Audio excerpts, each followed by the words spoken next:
Alrighty, y'all, it's that time.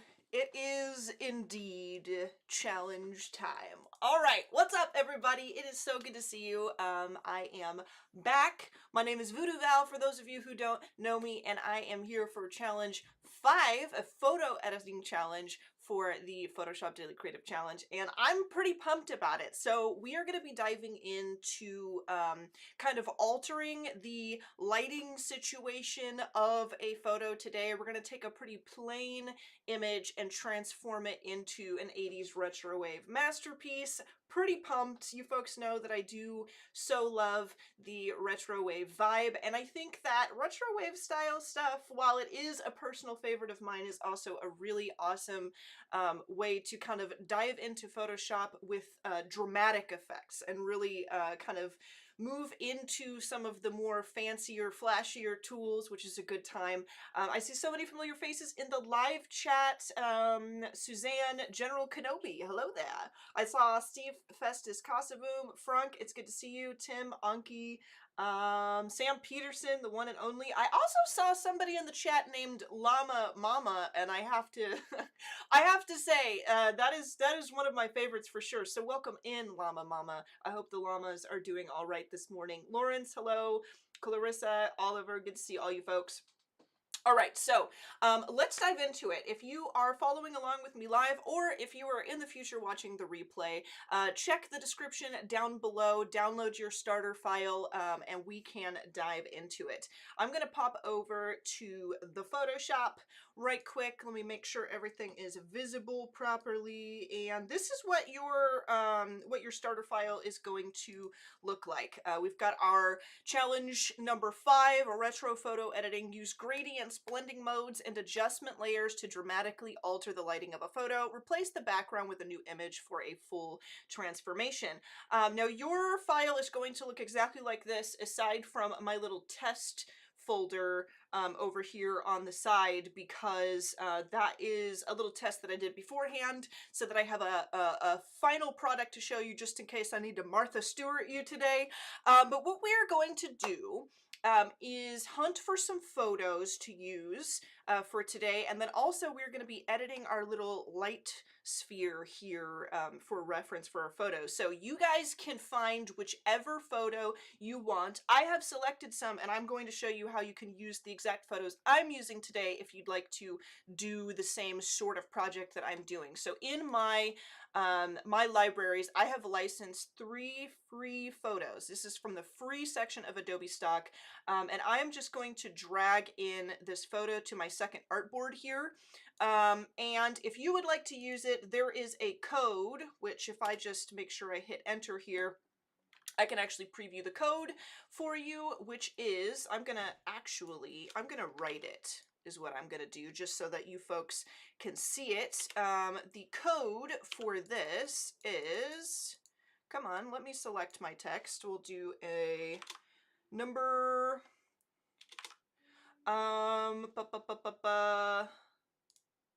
let's see, 39572. 39572. Just going to make it real big here for you folks. And then the rest of it is 39572 7474. There we go.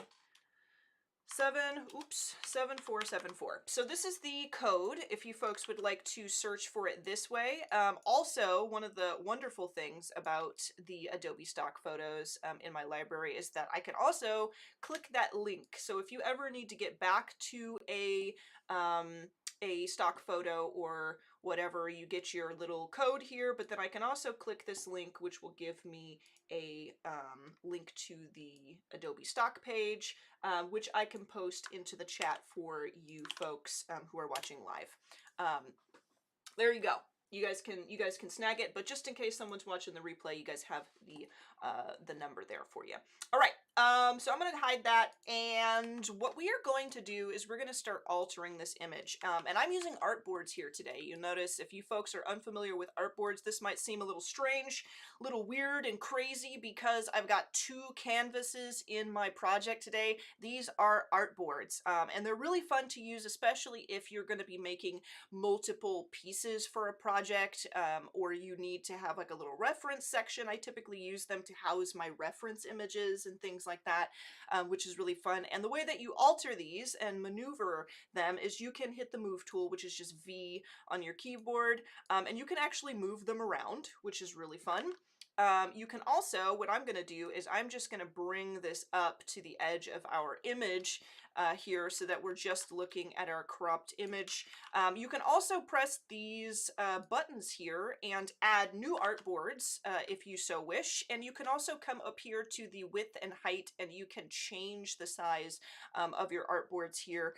Very cool. And then you can see here in my layers panel, I have got all of the layers and things, all the assets within each artboard, and I can hide them and unhide them. It's a good time. It is a good time. So we are going to focus on our image here. So we've got our image, and then we also need to create kind of a light source. So we've got our sphere in our challenge area over here. And what we're going to do is we're going to create a gradient map for this. You guys can experiment with all different kinds of colors that you want so that we have something to reference for the lighting scene that we are going to apply to our boombox. So I have already done a portion of this here. If I unhide my gradient map, I really like these dramatic colors. And so I'm going to be sampling from this color scheme for our project today. But if you would like to transform your sphere and choose your own color palette, it's very easy to do. All I'm going to do is I'll hide this gradient map that I've applied already. You can come up to Image, Adjustments, and Gradient Map. This will apply a random gradient map for you, and you can come in, if you've used gradient maps before, you probably have some things saved around, like I do. I've got a lot of really cool gradient maps saved so that I can actually, this is pretty darn neat, if I do say so myself. I've got a bunch of gradient maps that I've already used, but you can feel free. Ooh, that one's cool. Feel free to noodle around and add new colors. Like maybe I want there to be a darker purple here, and I can add a darker purple. If you don't have any gradients added to your Photoshop already, it'll probably snag like a random basic gradient map that's attached in here, and you can start adding other colors as you see fit. You can just edit one and create kind of a cool vibe. Let's do this, and let's grab like more green, maybe more of a yellow. That would be cool. And you can start noodling around here and adding your own kind of color vibe, whatever it is that you want to do. Keep in mind, as you come out of gradient maps, you can also apply the reverse if you want to see how your gradient map looks in reverse. And what this is going to do is just create for us, like I said, something to reference, because we are going to alter heavily the lighting situation for our boombox here. And this is kind of a cool way just to have something you can sample from. So I am going to go back to my original gradient map colors. I might, in fact, even just double click that and add kind of a brighter color here, just because I really do like kind of a brighter blue, and I can maybe add a little more of that in there and say, okay, I like it just a little brighter. And what I'll do is I will grab my sphere, and I'm just going to bring it over to my other artboard here. And I will transform that, and I'm going to bring that up into my corner, and that is going to be what I sample from when it comes to creating my new light source. So we'll just work over here in this artboard for now. Oh my gosh, yes.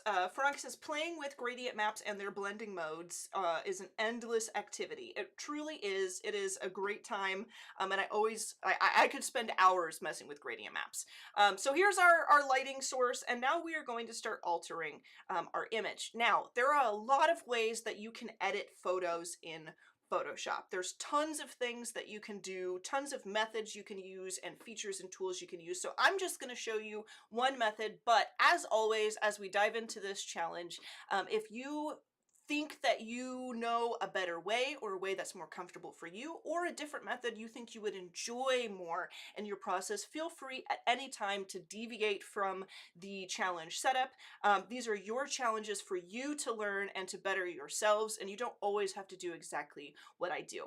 But this is where I'm going to go with it. I'm going to go ahead and duplicate with Control or Command J if you're working on a Mac.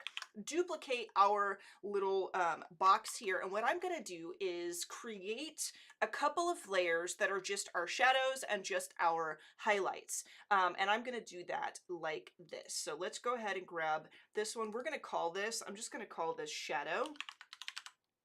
And I'm going to select the shadows in this image with the color range, okay? Now, one thing to keep in mind as we do this, so if I come over here to select and go to color range, if you've never used this before, this is a really great way to be able to sample colors and things. But as you can see, we are working in with artboards, and so it's showing both of my artboards here. So if I click around here, you can see it's kind of giving us this selection across all of our elements in this file, in this project, rather than just where I want to work. So I recommend holding Control and selecting the image icon of the layer you want to be working with, and then come up and do select and color range, and you'll notice that this is just our area here. You might even hide your lighting source for this so it doesn't get added into that. So let's go ahead and go select, color range, and then you can see we're just selecting here. And what we want to do is select the shadows. So I'm going to select over here where the shadows are for our piece. And what this is doing here, you can see in our little preview window, is whatever is white is what the selection is going to be. And so even though it's a little odd because we are selecting shadows and those shadows are now appearing white as I have them selected, it just gives you kind of a visual for what you have selected. You can also go into image mode and select based on the image, and then come and preview your selection however you want. You can change the fuzziness of this. You can see it adds more selection into what you've got selected, and I have localized colors off right now, but you can turn localized colors on and you can see that it will allow you to change the range of selection, and I want to bring that range up because I want it to select as dramatically as it can. Maybe we will, yeah, we want to definitely crank that up. And I'm just going to select my shadows like so. I wonder if there's I might actually leave localized color clusters off because it gives me a sharper selection here. And I think that that is good. So now we've got all our shadows selected. I'm going to go ahead and hit OK. So it's selected all my shadows, and I am going to mask it. I'm going to go ahead and mask. At just hitting my little mask button down here, which is our rectangle with our circle in it. And now we have a layer where all of this is selected and masked, and what we can do is we can come in with a photo filter or an overlay layer and color just our shadows. So I'm going to hit this adjustment layers button down here, and I'm going to go into photo filter. You can use a different method for doing this. If you want to just paint bucket a color in and put it on a blending mode, you can do whatever you want. But I would like to do it this way. So I'm going to come in. Let's unhide our lighting source here. And I'm going to come into my photo filter and I'm going to select like this blue. I should be able to select this blue. Let me actually, hold on. I'm going to select the blue first. Let's grab like this color.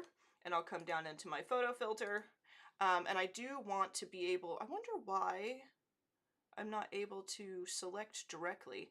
I'll fix that. I'll see what exactly the issue is. I wonder if it's because it's a smart object. Let me try that real quick, and if it doesn't fix it, then I will actually... Oh, you know what? That could be it. Hold on. Let me test this. Sometimes we fix issues on the fly. Let me rasterize it. We're gonna do a little noodling here, and if I can't... Huh. Not sure why that is. Well, I will fix that, and I will post about it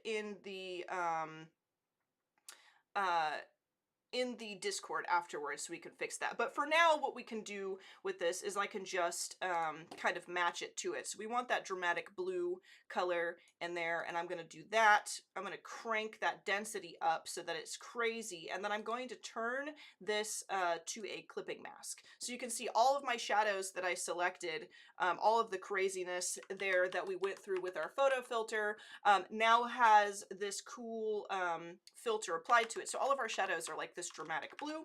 And then we are going to duplicate with Control or Command J, and I'm going to drag this up above here. We're going to do the same thing for highlights. Oh, I'm on the mask. Okay, you're brilliant. Hold on. Let's try it. Let's try that one more time. Let me... Was I selected on the mask? Let me see if I can... There we go. Okay, so this is something that happens. It can happen to anyone. So you notice I have my photo filter selected right here, and I was selecting. Can see me. Can you all see me properly? I hope. Let me know in the chat. Make sure I didn't lose connection with y'all.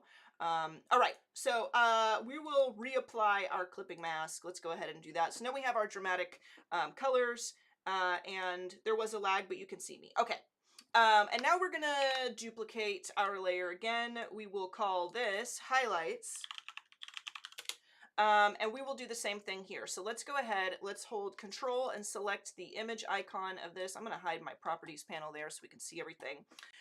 So we've selected, held Control and selected just this image. So we are not selecting color range anywhere else. We'll go into select, color range, and I'm going to click on my shadows. Oh, we need to make sure that our sphere is hidden so that we're not selecting our sphere either. So select color range. Let's come in here and grab some of our bright colors. Love it. And we can kind of alter this a little bit as well. Make them real sharp like. I like that. I like it. I like it. Maybe we could do localized color. Nah, I don't want to do localized color clusters. Let's go ahead and do it like so. All right, so now we have this, and we are going to mask that as well. So let's go ahead and mask. So now we have just our highlights, and we are going to apply a color filter as well. Let's go ahead and go to photo filter. I want to unhide my light source, make sure I'm not selected on the mask for my photo filter, and I'm going to click here and let's select like this bright pink color that I like, crank that density up, boom, and we will apply a clipping mask to this. So we've got like some pretty bright highlights. We might even brighten this up. Let's grab like this bright pink. I like it. All right, and I'm going to group these together. So we've got our highlights, and we've got our shadows, and it's looking a little wonky. I will admit, it's looking a little wonky, and we can fix that by applying a gradient map to our main image. So let's come in, and let's go up to Gradient, Image Adjustments, Gradient Map.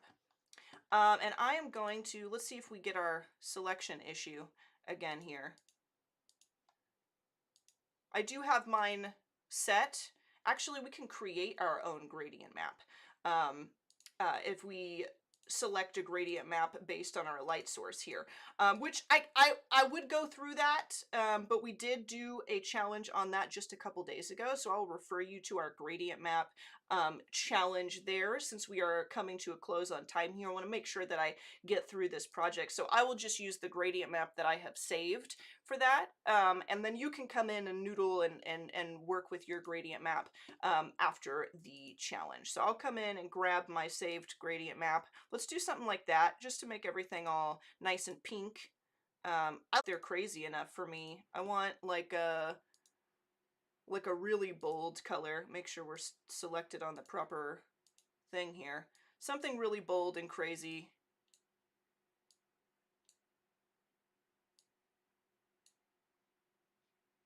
I actually like this color, but I feel like that's a little too dark for us.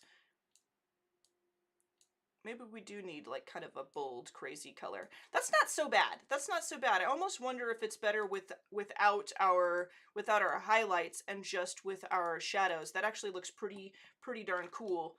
Maybe I'll leave it like this. And you can kind of noodle with colors as you see fit, but I feel like that really adds a lot of coolness, and you can come in and be a little more dramatic. Like I could come in with the gradient map just to make our highlights pop. And I could, let's go ahead and double click this. If you double click that little filters there, you can actually alter the opacity of your gradient map. So I could turn the gradient map down a little bit, and then if I come in and alter our highlights, I could probably make it really dramatic like that. And then let's see if we can make this crazy.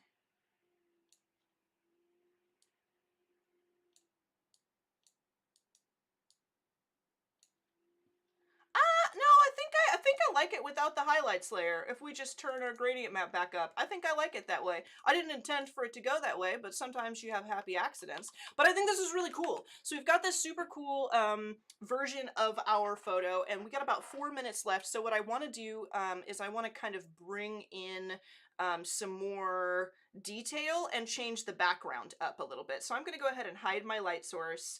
And I am going to, let's go ahead and duplicate. I'm actually going to duplicate our background image, and I'm going to take the duplication of our background image, and I'm going to unhide the gradient map, or hide the gradient map, and bring this up to the top here, because what I'd like to do is create a selection of our boombox here. So I'm going to go Control or Command L and mess with our levels, because I want to really bring the shape of our boombox out, because I'm going to do a selection here, and I want to make sure that our boombox is as separate from the background as it can possibly be. Levels is a great way to do that. You could also go into, let's go Image Adjustments, Curves. Curves is a great way to do that as well. We could also come into Curves and try to bring the curve around. I think that really separates it. And then what we should be able to do, now that it's pretty dramatic, is come in and let's come over to our selection tool, object selection tool, and see how clean our selection is. Not bad, not bad actually.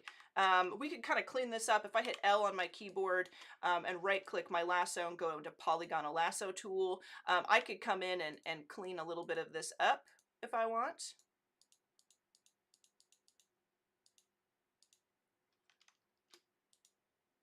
I don't want to be too crazy precious with this, because I don't want to take up too much time, because we got maybe three minutes left. But I'm just holding shift to add to my selection and cleaning up these little areas, because what I'd like to do is kind of replace some of the texture in the background, and I want to make sure that it does not mess with the shape of my boombox, because we want to add like a cool grid kind of thing in the background. And these, I mean, let's see if we just do this. These little details I think are the most important thing we want to make sure are selected. And there's a lot of other ways you could do this. I could do like subject select would be a cool one to do. Select and mask would be a cool one to do. There's a lot of different ways that you could noodle around with this. I just wanted to see, typically if I'm going to be selecting like an image like this where it's very closely related to the background colors, altering the levels and curves to try and make a more dramatic contrast between things is a pretty good rule of thumb to get a cleaner selection. And if I had more time, I'd noodle with it more, but sadly I do not. So I will add our little leg here, and then I'm going to go ahead and throw in the background, and then I'll show you what it can look like if you spend more than 20 minutes on it. So there is our selection. And what I'm going to do is I am going to hide this. I'm going to snag our images that we have altered, and I'm going to right click and let's say convert to smart object, and I will duplicate that. And then I've just kind of masked. So, well, I've duplicated the selection, but what I could do is I could right click and duplicate this layer, and then I could hit my mask button so that one of them is masked out, and we could start bringing in our background grid if we want. Let's go ahead and throw that in there. How are we doing on time? We got about a minute left, but you can see how you can come in and start adding some details and making things cool. I'm gonna Martha Stewart you for a moment so that you folks can see what I did after I kind of tested this a few times, and this is what I ended up with. So I've got my grid in the back. I threw in a little surface, and we've got our boombox, and it looks pretty darn cool. That is all the time I have for you folks today because I don't want to get cut off, but I hope that you have enjoyed this challenge, kind of a dramatic lighting challenge. It's been a blast for me. Can't wait to see what you folks do. Please post your challenge entries in the Discord so I can take a look, give you some feedback, and I will see you Monday next week with challenge number 6. Adios, everyone.